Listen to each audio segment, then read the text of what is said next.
Icera-inĩ rĩake kaunti-inĩ ya Kirinyaga, mũtabarĩri wa mĩhang'o ya thirikari gĩtarũ-inĩ gĩa gatagatĩ ga bũrũri Joshua Nkanatha ekinyĩtie gũthũrima waki wa mabarabara kaunti-inĩ ya Kirinyaga. Nkanatha augĩte nĩ kandarathi nĩ macokererie wĩra-inĩ thutha wa kũrĩhwo mbeca ciao ciothe nĩ thirikari, kũrĩa kaunti-inĩ ya Kirinyaga makoretwo magĩthondeka barabara cia kilomita 64 na 49 nĩ irĩkĩrĩire. Alikuwa ameondoka kwa sababu ya malipo hapa na pale, lakini tunashukuru serikali kwa sababu serikali imeweza kumlipa pesa yake ile ilikuwa imebaki kwa ile kazi amefanya yote kabisa.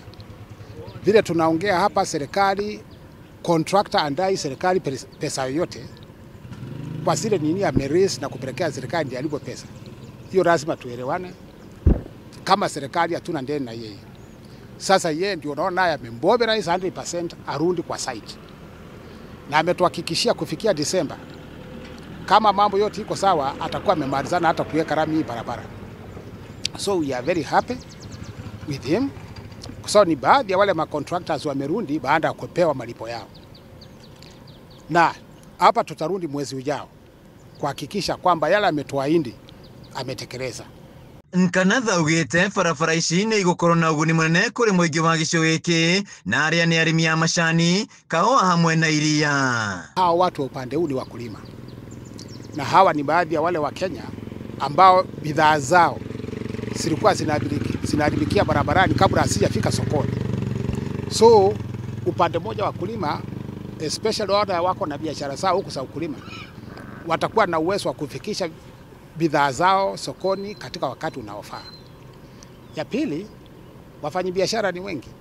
Kwa sababu sio bidhaa tu za ukulima, kuna mambo mingi ambayo inafanya nini nafungua hata bei ya mashamba inaanza kupanda juu kwa sababu ya yale manufaa ya hii barabara.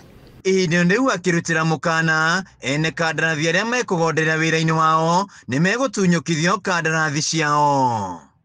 Rais aliweza kutangaza kwamba ameachilia 60 billion ya kulipa zile pending bills za wanakandarasi wale wanajenga barabara zetu, na walilipwa. So hakuna mmoja ako na sababu ya kusema kwamba hawezi akarudi kwa kazi. So sisi yetu tumeamua tuanze katika eneo hili letu ya kati kusungua kuona ni nani huyu ambaye hajaanza kurudi kwa kazi na alikuwa amelipwa pesa zake.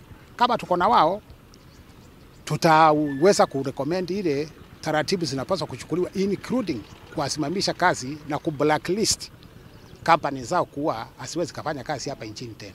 Na kumana na kuongereka kwa mitino ya barabara ĩracũngĩrĩrio nĩ ngari cia mĩraa, Nkanatha augĩte nĩ mambĩrĩirie birigiceni na gũikia mwao ngono nĩguo kũgiria mitino ĩno. Handũ-inĩ ha Kameme TV kaunti-inĩ ya Kirinyaga, njĩtagwo Wainaina wa Kĩarie.